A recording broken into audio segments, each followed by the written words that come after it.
Welcome, folks, to another episode of Spilling Tea. Originally, I was not going to do this evening. I was going to do it tomorrow, but I decided to go ahead. I am your host, Tiffany Daniels. The video you are about to see is disturbing, and I would recommend, if you're watching with children nearby, please have them lay down for the night wherever you are. I'm not going to talk through this video. I'm going to try to get through it. Hopefully my screen record will not crash again. A controversial center for teens and others with severe emotional, behavioral, and developmental issues, including severe autism. The school is the Judge Rotenberg Center in New Canton, Massachusetts. Now, it's controversial because its students' behavior is controlled with painful electric shocks. The school calls it aversive therapy for hard-to-control kids who are a danger to themselves and haven't been helped by anything else. But a recently released video that the school fought hard to keep secret has renewed calls to close the school. We need to warn you, the video you're about to see is disturbing.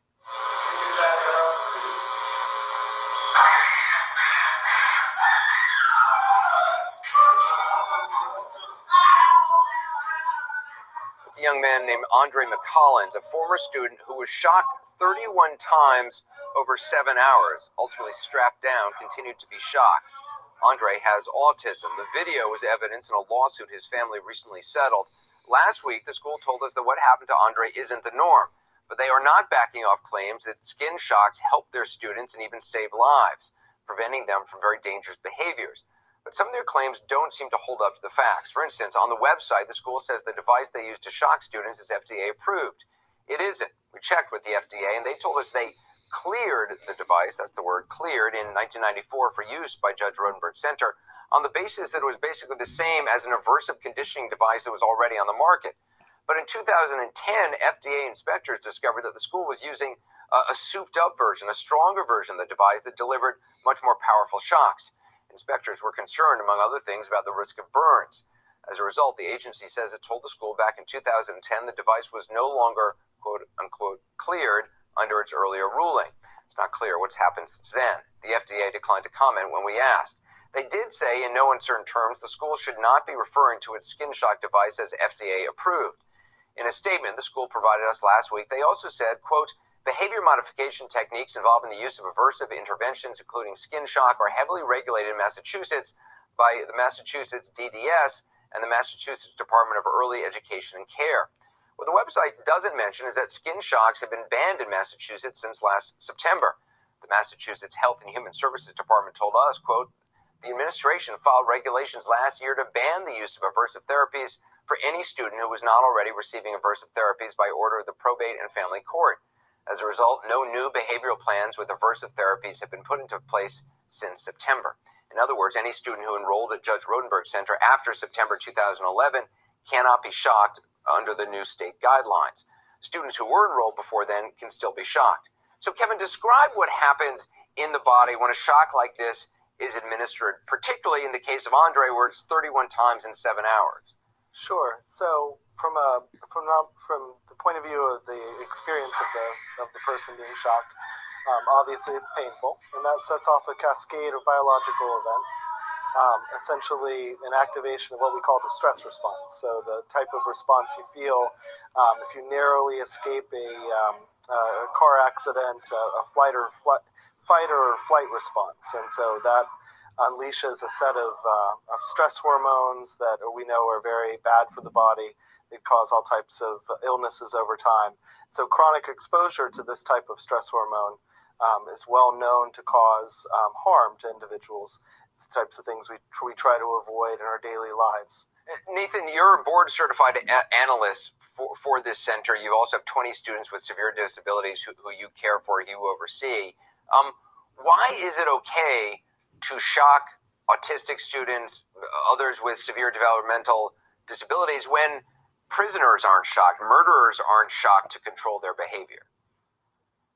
Well, you have to remember that this is not retribution. We're not trying to get back at people for engaging in problem behaviors. What we're trying to do is reduce their problem behaviors to near zero levels so that they can learn additional skills and so that they can be free of psychotropic medications and free of mechanical and physical restraint. But with that logic, why not shock prisoners who are unruly, prisoners who are difficult?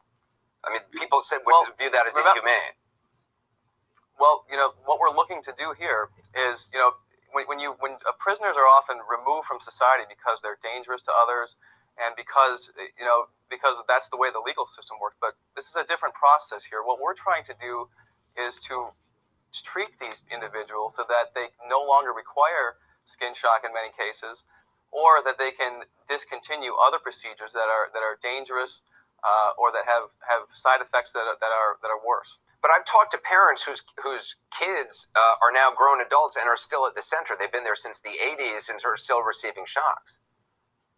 There's a certain type of behavior problem where the behavior is maintained by unknown causes, and where we find that on a long-term basis, the procedure is what we required in order for the person to maintain a good quality of life. Now, that's not that different than a lot of procedures that many of us use that are prosthetic in nature. A lot of antipsychotic medications are prosthetic in nature, and they only work as long as people are taking them. People take all kinds of drugs that the moment they stop taking them, the symptoms or the problems return.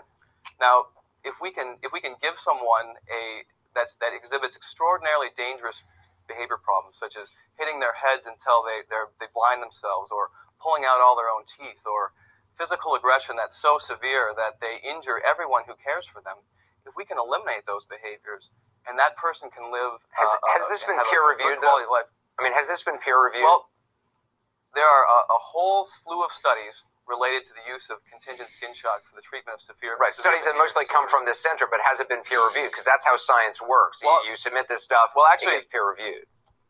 Well, actually, it's the case that most of the studies have not come from the Judge Rotenberg Center. Okay, has it been peer reviewed? Yes, they have been published in peer-reviewed journals, and they've been published by multiple authors. And there's numerous papers that show that this procedure is safe and that it's effective, and that the side effects are mostly positive in nature. Kevin, you not only study kids with autism, you're the father of 2 children with autism. If this has been peer reviewed, why is this the only center that does this? Well, I could have missed it, but I spent quite a bit of time today, my colleague Jamie McPartland and I, looking for peer-reviewed articles and all of the usual sources that we use to find biomedical research, and we just couldn't find anything that wasn't published online without peer review supporting the efficacy. And the other component was what we could find coming out online, again, not peer-reviewed, as far as we could tell, was not comparing this therapy to other therapies that don't have the experience of pain as a component, which would be absolutely critical to evaluate its scientific effectiveness.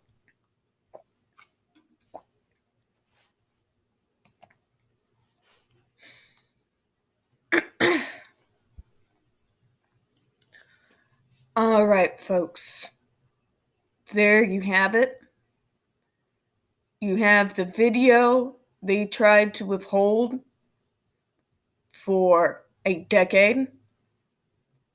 You have the fact that the media did not even start covering what was going on at the Judge Rotenberg Center, in spite of years of work from multiple advocates from all over the disability world, until that video came out on May 22nd, 2012.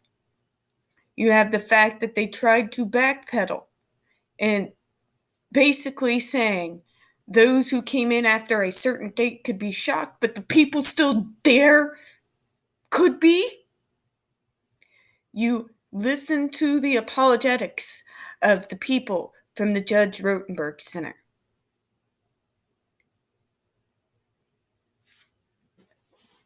These aversive shocks were not stopped entirely until March of 2020 last year.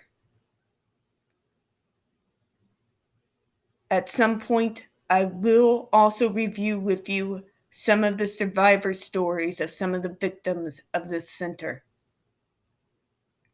Since this has happened, my last update on Andre McCollins was due to the damage he received at that center. He is now in a state facility, and due to what this did to his brain, he will probably remain there for the rest of his life. And folks, this place is still open. And just because they stopped using electroshock does not mean they have stopped using other adversive therapy methods. One of those being the horrifying idea of removing nutrition,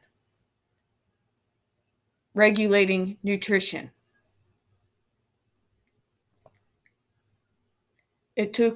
I want you to take two things from this video.